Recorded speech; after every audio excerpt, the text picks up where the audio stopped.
Jackson Jax Carter had been a trucker for over 15 years, and in all that time, he had never been one to scare easily.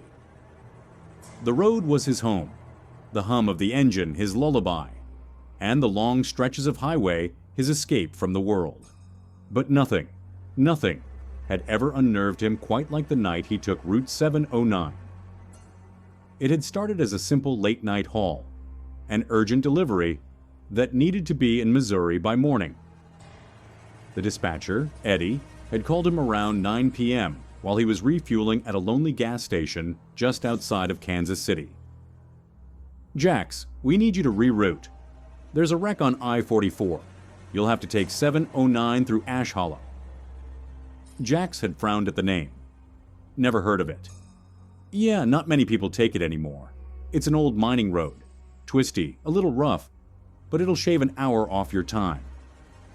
Jax sighed, glancing at his GPS. It didn't even show Route 709. That should have been his first warning. "All right," he muttered, tossing his empty coffee cup onto the passenger seat.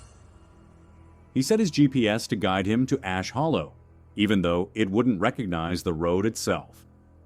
As soon as he turned onto Route 709, something changed.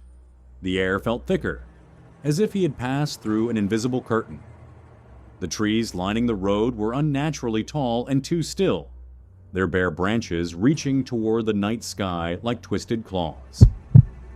The fog rolled in almost instantly, thick and heavy, swallowing his headlights in a murky gray mist.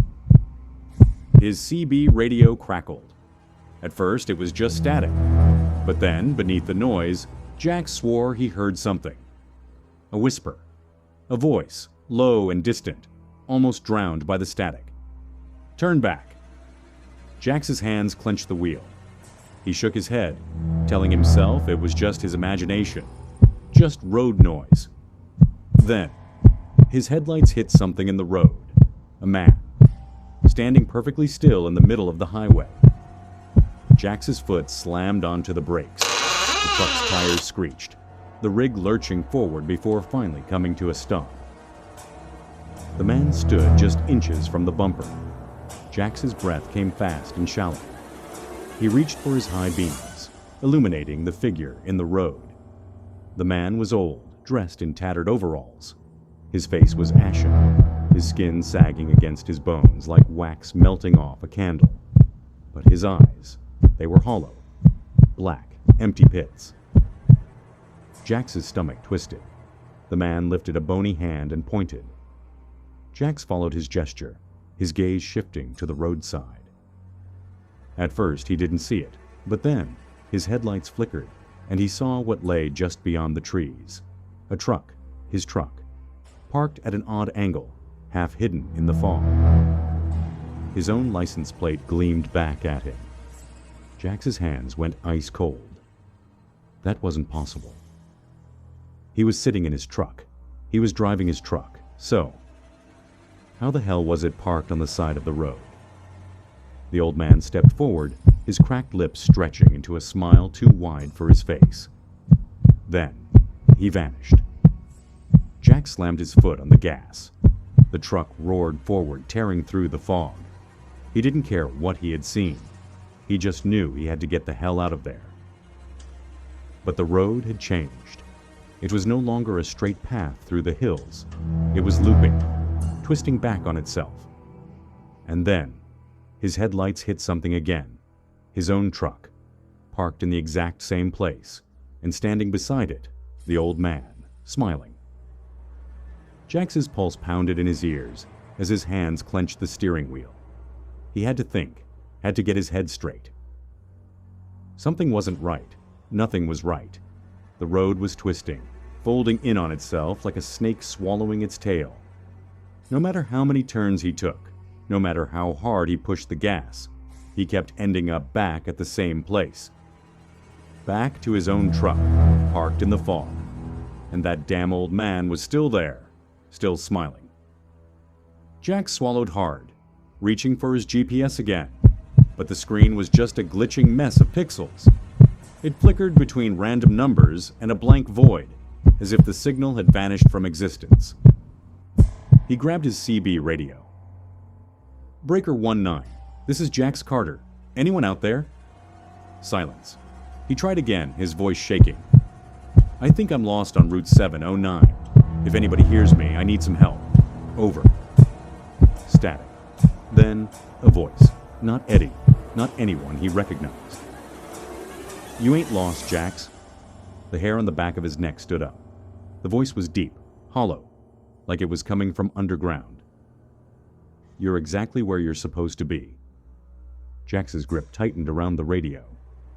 His truck lurched, the tires skidding on the damp pavement as he took a sharp turn. He tried to get his breathing under control, but every breath felt heavier, as if the fog outside was seeping into the cab, curling around his lungs like smoke from an unseen fire. And then, he saw something new. A signpost on the side of the road, barely visible in the mist. It wasn't like any highway sign he'd ever seen. The wood was rotting, splintered at the edges, and the words, "Welcome to Ash Hollow," looked like they had been carved into the wood with a knife. Jax didn't remember seeing a town on the map. And yet, as his headlights swept forward, the road seemed to stretch into somewhere. Buildings, houses, a small abandoned town.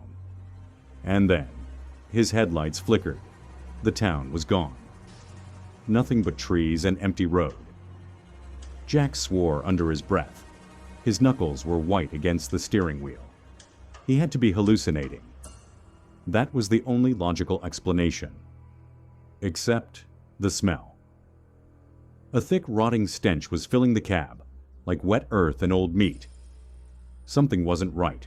Something was watching. Then, his headlights hit the truck again. His truck. But this time, the driver's side door was open, and the engine was running. A shadow moved in the cab. Someone, or something, was sitting in the driver's seat. Jax's breath came in short, shallow gasps. He wasn't alone. Jax's entire body was telling him to drive, to run, to get the hell away. But his hands wouldn't move. His foot wouldn't press the gas. The truck sitting in front of him was identical to his. Same model, same color, same license plate. And yet, it was already here, already waiting. Jax's radio crackled again. "Go ahead, Jax. Get out. See for yourself." The voice was his own. Jax froze. His hand shook as he reached for the door handle, but something inside him screamed not to open it. His headlights flickered. For just a second, he caught a glimpse of the driver in the other truck. And his heart stopped. It was himself, a dead version of himself. Skin pale, stretched thin over bones. Eyes black as oil. A grin so wide it split his lips. Jax gasped, scrambling back in his seat. Then, the other Jax moved. It lifted its skeletal hand and pointed. Just like the old man had. Jax's heart thundered. He slammed the truck into reverse, tires skidding against the pavement as he ripped away from the scene. The other truck roared to life. Its headlights flared, and it chased after him. Faster, faster. Jax's truck shouldn't have been able to go that fast on these winding roads, but the other truck, his own truck, was coming for him like a predator, chasing prey. The road was a blur. The trees bent and twisted around him, the fog pressing in like walls closing in. And then, the other truck was beside him, matching his speed. Jax turned, his heart pounding against his ribs. The other Jax was still staring at him, still grinning. And then he whispered, "You never left, Jax. You never will." Jax opened his mouth to scream. Then, blackness. Days later, Eddie called Jax's number. No answer. The authorities found Jax's truck parked on Route 709, engine off, lights dead. But no sign of Jax Carter. His logbooks were still in the cab. His coffee cup was half full, sitting in the cup holder. His wallet and keys were right where he had left them. But he was gone. They searched the area. They found nothing.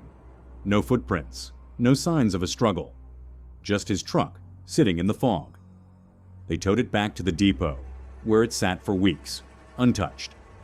Then, strange things started happening. Drivers walking past would swear they saw movement in the cab, a shadow shifting in the driver's seat. Some claimed the CB radio turned on by itself, broadcasting a low whisper through the static. The mechanics reported hearing someone knocking on the inside of the cab. But when they opened the door, no one was there. Eddie finally ordered the truck scrapped. But even now, truckers tell the story of Jax Carter, of Route 709, of the dead road that never lets go. And some say, if you drive that road at midnight, you might see a truck just like yours parked in the fog, and standing beside it, a man in tattered overalls, smiling.